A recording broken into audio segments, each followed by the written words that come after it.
নমস্কার বন্ধুরা, সবাইকে জানাই শুভ সকাল। তো শুভ সকাল জানিয়ে আমি রিঙ্কি তোমাদের সামনে ছোট্ট একটা ব্লগ নিয়ে চলে আসলাম।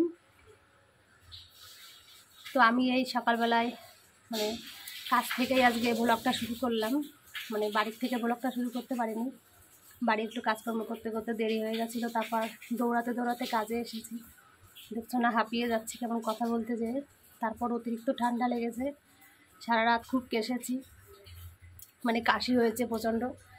তো এখন নিঃশ্বাস নিতেও কষ্ট হচ্ছে। আমি তো তোমাদের রেগুলার বলি যে আজকে ডিউটিতে যাচ্ছি, ডিউটি থেকে এই ডিউটি শেষ হলো, এই ডিউটি করে এখন বাড়িতে যাচ্ছি, এরকমই বলি। তো আজকে তোমাদের দেখাবো যে আমি ডিউটিতে এসে কী কী কাজ করি, তোমাদের একটু দেখাবো। আর এখানে বসে এই যে কাজগুলো করছি, তো এখানে প্রচুর মশা।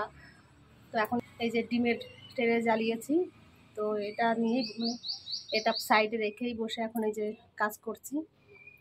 তো মশা পা দুটো পুরো একদম খেয়ে নেয়, পা ফুলে যায়, মশা এত পরিমাণে কামড়ায় এখানে। বাড়িতেও তো মশা, আর যেখানে কাজ করতে আসে এখানেও প্রচুর মশা। কিভাবে দেখো না ধোঁয়া উঠছে। তো তোমাদের একটু দেখাই আজকে। তো এই যে বাসন নিয়ে বসেছি এখন, কতটা বাসন হয়েছে। এই যে রেগুলার এরকমই বাসন হয়, তো 2-1 দিন হয়তো কম থাকে। আর এতটা বাসন এই যে সবে মাজলাম, তারই সবে এই যে নিয়ে বসেছি, এখন এই যে মেজে রেখেছি। তো শুধু কড়াইটা এখন পরিষ্কার করতে বাকি আছে, এই কড়াইটা এখন মাজবো, তাহলে পরে বাসনটা মাজা কমপ্লিট হবে আর কি। তারপর ধুয়ে ঘরে নিয়ে যাব। দেখো কতটা বাসন বেরিয়েছে।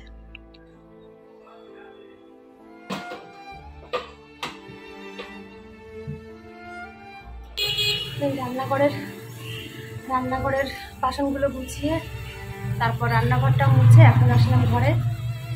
এই বাড়িটা হলো দোতলা, তো এই দোতলাটা মুছতে হবে আমাকে এখন। উপর নিচ মুছতে হবে, তারপর সিঁড়ি মুছতে হবে, বাইরেটা ঝাড় দিতে হবে। তোমাদের একটু দেখাই।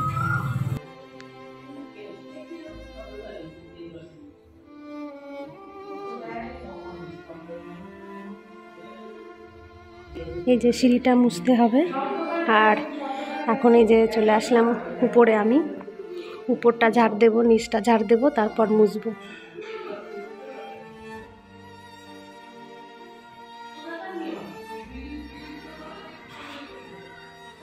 আর এটা হলো বাইরের বেলকনি।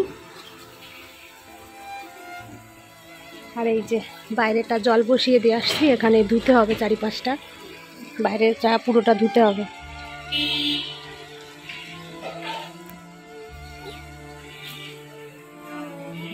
তো তোমরা তো দেখলে, আমি এখন কাজগুলো সারি, না হলে আবার অন্য বাড়িতে রান্না করতে যেতে দেরি হয়ে যাবে। তখন কাজ আছে, অনেকক্ষণ লাগবে এই কাজ করতে। উপর নিচ যেহেতু ঝাড় দিতে হবে, মুছতে হবে, বাইরেটা ধুতে হবে, অনেক কাজ আছে। আমি এখন কাজগুলো তাড়াতাড়ি সেরে নিই।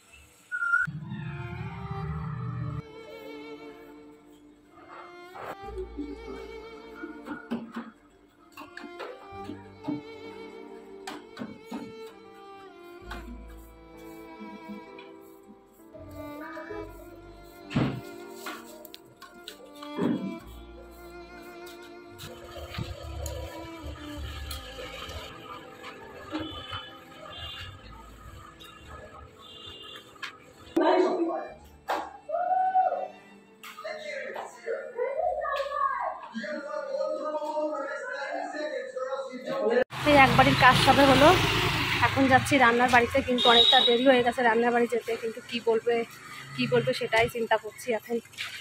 এই যে হলো আমার রান্নার বাড়ি, এখন যাচ্ছি সেই রান্নাঘরে রান্না করার জন্য।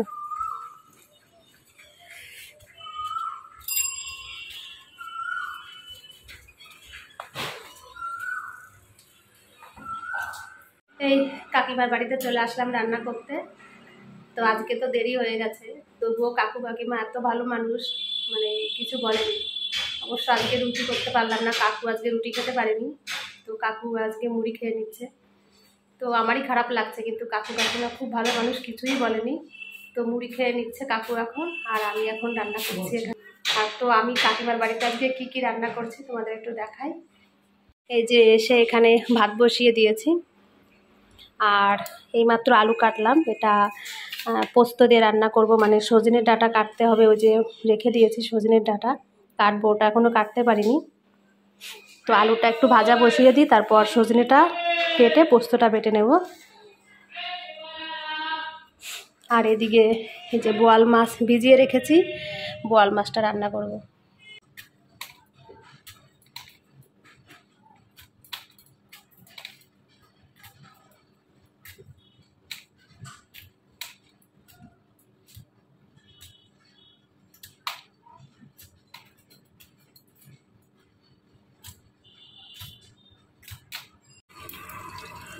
এই যে সজনে পোস্ত হয়ে গেছে আমার, একটু মাখা মাখা করে করেছি এটা। আর এখানে ভাতটাও প্রায় হয়ে গেছে। এই যে বোয়াল মাছের ঝোলটা হয়ে গেছে। তো এটা রান্না করেছি কিন্তু একদম অন্যভাবে, এটা শুধু পেঁয়াজ আর রসুন দিয়ে রান্না করেছি আমি। তো কাকিমা বলে এটা নাকি খুব ভালো হয় খেতে, এটা বাংলাদেশের একটা রান্না, কাকিমা আমাকে শিখিয়েছে এই রান্নাটা। তাই বলছে যে মানে এই রান্নাটা খুব সুন্দর হয়, এই আর কি। তো আজকে রান্না এখানে কমপ্লিট হয়ে গেছে, এখন বাড়িতে যাব। গ্যাস পরিষ্কার করেও নিয়েছি, রান্না করে গ্যাস পরিষ্কার করতে হয়। তো সমস্ত কাজ কমপ্লিট হয়ে গেছে, এখন যাই বাড়ির দিকে।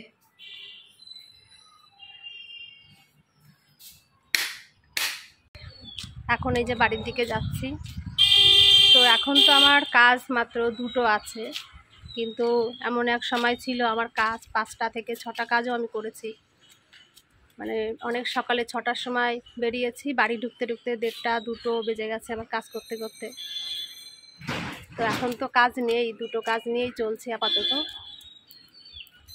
তো এইভাবেই তোমাদের দাদাভাইকে এই কাজ করে করে ট্রিটমেন্ট করানোর থেকে সংসার চালানো, ছেলে টিউশনি, সমস্ত কিছুই একা হাতে সামলিয়েছি। তারপর বাবা কিছুটা হেল্প করতো আমাকে, বাবা কিছুটা বলতে কি অনেকটাই বাবা আমাকে সাহায্য করতো। এখন সত্যি কথা বলতে কি আমি এখন আর পারি না আগের মতন কাজ করতে, এখন খুব কষ্ট হয়ে যায়, হাঁপিয়ে যায় কাজ করতে করতে। তো আর কতদিন এইভাবে চলবো সত্যি বুঝতে পারি না।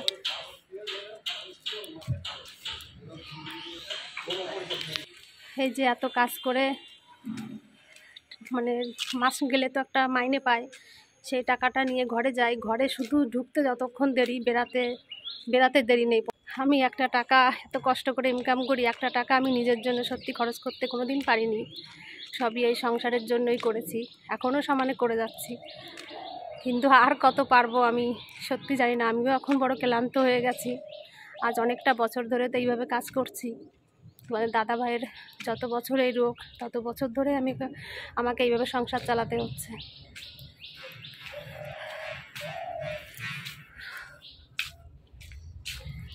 তো এখন যাই বাড়িতে যেহেতু আবার কাজ আছে, জানি না ঘরের কি অবস্থা আছে। কাজ থেকে আসার পথে 1 প্যাকেট দুধ কিনে নিয়ে আসছিলাম, লিকুইড প্যাকেটের দুধ। তো ওটা এখন একটু জাল দিয়েছি। আমি তো আজকে মানে কাজের ওখানে যেয়ে কিছুই খেতে পারিনি, খিদে পেয়েছে এখন খুব। আজকে রুটিও করতে পারিনি আর খাওয়াও হয়নি। তো বাড়িতে এসে যে এখন খই আর বাতাসা নিয়েছি, আর এখানে যে দুধটা একটু গরম করেছি, এই দুধটা দিয়ে এখন খই বাতাসা খাবো আমি। দাদাভাই তো সকালে ডালিয়া খেয়েছে, এখন আমি একটু এগুলো খেয়ে আবার ঘরে অনেক কাজ আছে, সেগুলো সব সারতে হবে। তো তোমাদের একটু দেখায় যে আজকে আমার ঘরের কি অবস্থা।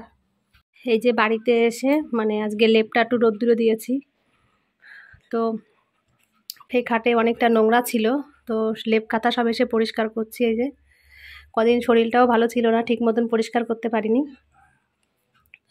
তো ঘরেরও সেই অবস্থা একদম। এই যে নিজের শরীরটা তো ভালো ছিল না, আজকেও শরীরটা ঠিক লাগছে না, মানে নিঃশ্বাস নিতে এত কষ্ট হচ্ছে, ঠান্ডা লেগেছে না, ওই কারণে আরো বেশি কষ্ট হচ্ছে নিঃশ্বাস নিতে। তো এই রান্নাঘরেও দেখো অবস্থা আজকে। আর এদিকে তোমাদের দাদাভাই যে শাক কেটে রাখছে, আজকে মনে হয় একটু শাক ভাজা করতে হবে, যাই হোক। তো এই আর কি ঘরের অবস্থা, এখন কখন যে কি করব জানি না। আর এদিকে তোমাদের দাদাভাই যে বাইরে বসে আছে, এই যে তোমাদের দাদাভাইয়ের আবারও পা দেখছি ফুলেছে, এই যে পাটা অনেকটা ফুলেছে, দেখো ডেবে যাচ্ছে। তারপর মুখটাও দেখছি আজকে একটু ফোলা লাগছে, এই যে। তো কি বলবো আর, এমন তো না যে আমি তোমাদের দাদাভাইকে ঠিক মতন মানে দেখতে পাচ্ছি না, কি খেতে দিতে পাচ্ছি না। যা যা বলছে ডাক্তারের সমস্ত কিছু চেষ্টা করি, নিজে কষ্টে থাকি কিন্তু ওকে আমি কখনো অযত্ন করি না, কিংবা ওর খাবারে কোনো ত্রুটি রাখি না। সমস্ত কিছুই তো ঠিক মতন দেওয়ার চেষ্টা করি, কিন্তু কেন এরকমভাবে ফুলে যাচ্ছে আর সত্যিও নিতে পারছি না। এত কষ্ট হচ্ছে না, নিজেই মানে কথা বলতে পারছি না, এখন হাঁপিয়ে যাচ্ছি, এতটা কষ্ট হচ্ছে, দম ছাড়তেই পারছি না। তো কি বলবো আর, বলো, কিছু আর বলার মতন নেই। তো যাই হোক, এখন মানে ঘরের অনেক কাজ, আবারও জলটা অনেকক্ষণ আগেই এসেছে, চলে যাবে। তো তোমাদের সঙ্গে আবার বেশি কথা এখন বলা যাবে না। তো আমি কাজগুলো সারি, তারপর ধীরে স্থির করে তোমাদের সঙ্গে পরে কথা বলবো। বাবা আমার সঙ্গে একটু কাজ করো আজকে, হ্যাঁ ঠিক আছে? ওই বোতলগুলো একটু ধুয়ে নিয়ে আসো, একটু জল ভরে রাখো টেবিলে, ঠিক আছে?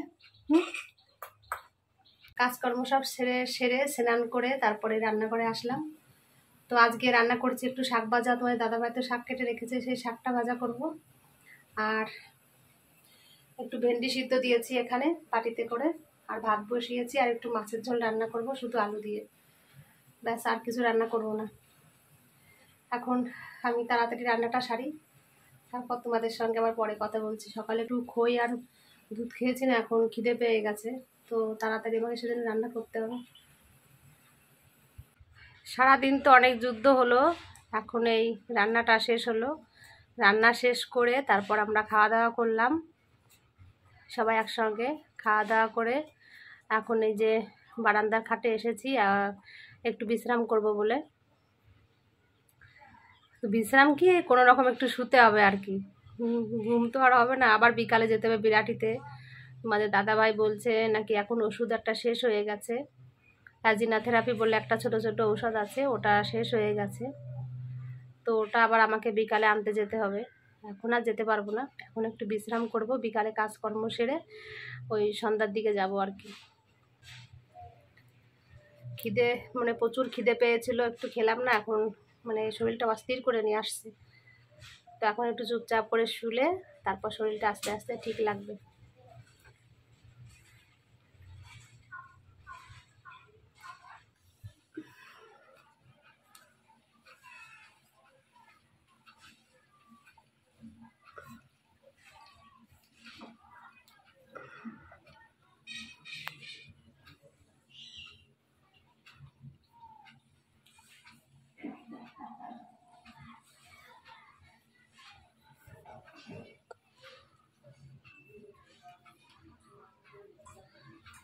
শোবো কি, শুতে আর পারি না।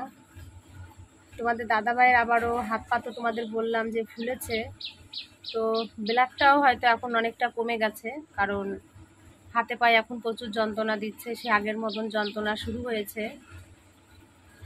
তো ঘরে চিৎকার করছিল, তারপর কি করব, আমার শরীরটাও আর দিচ্ছে না এখন। তো মা আসলো ঘরের ভিতরে, মা এসে এখন এই তেল মালিশ করে দিচ্ছে।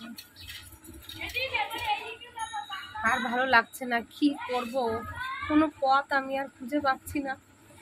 এতদিন ধরে একটা মাস এই হসপিটালে শুধু দৌড়ালাম, এখন এই মানে 15 দিন মনে হয়েছে বাড়ি আসছি, এই 15 দিনের ভিতর আবার শুরু হয়ে গেছে এখন যন্ত্রণা, হাতে পায়ে যন্ত্রণা শুরু হয়ে গেছে, তারপর ফুলে যাচ্ছে।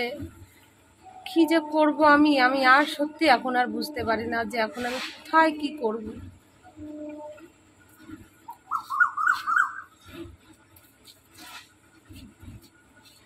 কোনো পরিবর্তন আমি বুঝতে পারছি না। প্রথম হসপিটাল থেকে বাড়িতে যখন আসি তখন একটু 2-1 দিন হয়তো একটু ভালো থাকে, তারপর আস্তে আস্তে আস্তে আস্তে আবার সে আগের মতন শুরু হয়ে যায় সমস্ত কিছু। ডাক্তার তো 19 তারিখে যেতে বলেছে, এখন 19 তারিখ পর্যন্ত আমাকে ওয়েট করে থাকতে হবে এইভাবে, হাজার কষ্ট হলেও এখন এইভাবে থাকতে হবে।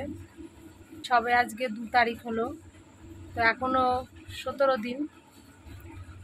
দিন আমাকে এইভাবেই ওয়েট করে থাকতে হবে। আর কি সমস্যা বলো তো, মানে যখনই যা কিছু খাচ্ছে না কেন, মানে যদি একটু জলও খায়, তো জলটা খাওয়ার সঙ্গে সঙ্গে তোমার দাদাভাই এরকম পটি করতে চলে যাচ্ছে। মানে এত ঘন ঘন যদি পটি হয় তাহলে দেহের জলটা বেরিয়ে যাবে না, তো কি করবে? এত ঘন ঘন পটি হলে, অনেকবার পরীক্ষাও করেছি, পটি স্টুল টেস্ট পরীক্ষা করলাম, তো কতবার করেছি, তো ব্লাডটা তো ওখান দিয়ে বেরাচ্ছে না। এই রোগের ব্লাডটা বেরিয়ে যায়, মানে ক্রোনিক ডিজিজ যে রোগটা না, এটা ডাক্তার বলে যে ব্লাড বেরিয়ে যাচ্ছে, মানে পটি, মানে পটির সঙ্গে ব্লাড বেরায়, কিন্তু ওর অনেকবার ব্লাড মানে পটি পরীক্ষা করেছি, তো ব্লাডটা বেরাচ্ছে না। তাহলে ব্লাডটা কোথা দিয়ে বেরাচ্ছে? আমার সেটাই মানে মানে এত মানে এটাই আমি বুঝতে পারছি না যে ব্লাডটা কোথা দিয়ে বেরিয়ে যাচ্ছে। আর এত যদি মানে যা কিছু খাচ্ছে, খাওয়ার সঙ্গে সঙ্গে যদি এরকম পটি করতে, দিনে কি বলবো তোমাদের, মানে 7-8 বার পটি করতে যাচ্ছে, তো তাহলে ওই মানুষেরা শরীরে কি থাকে বলো? ডাক্তাররা এখন ভয় পেয়ে যাচ্ছে এই রোগ সম্পর্কে। কি বলবো তোমাদের, ডাক্তাররা এখন কিছু বললে পরে হা করে চেয়ে থাকে, যে সত্যি তাই, এটা একটা অন্যরকমই রোগ, এটার কোনো ট্রিটমেন্ট নেই, কিন্তু সামনের পর এরকম কষ্টও তো দেখা যায় না, যে কষ্ট পাচ্ছে মানুষটা সেটা সত্যিই দেখার মতন না। ও তো এত যন্ত্রণা সহ্য করে, এত যন্ত্রণা সহ্য করে, আর তার সঙ্গে আমাদেরও তো মনের যন্ত্রণা, আমরা সত্যি শেষ হয়ে যাচ্ছি। সবাই বলে যে মানুষের দিন একভাবে যায় না, দিন ঠিকই ঘুরবে, কিন্তু আমি মনে করছি আমার দিন মনে সত্যি ঘুরবে না। আমার দিন এইভাবেই মনে হয় মৃত্যু পর্যন্ত এইভাবেই আমাকে বয়ে যেতে হবে। আজ কতটা বছর ধরে সমানে এইভাবে চলে যাচ্ছে, একভাবে মানুষের দিন বয়ে যায়, কিভাবে আমি বুঝতে পারি না। এত কষ্ট আমিও আর সত্যি মেনে নিতে পারছি না।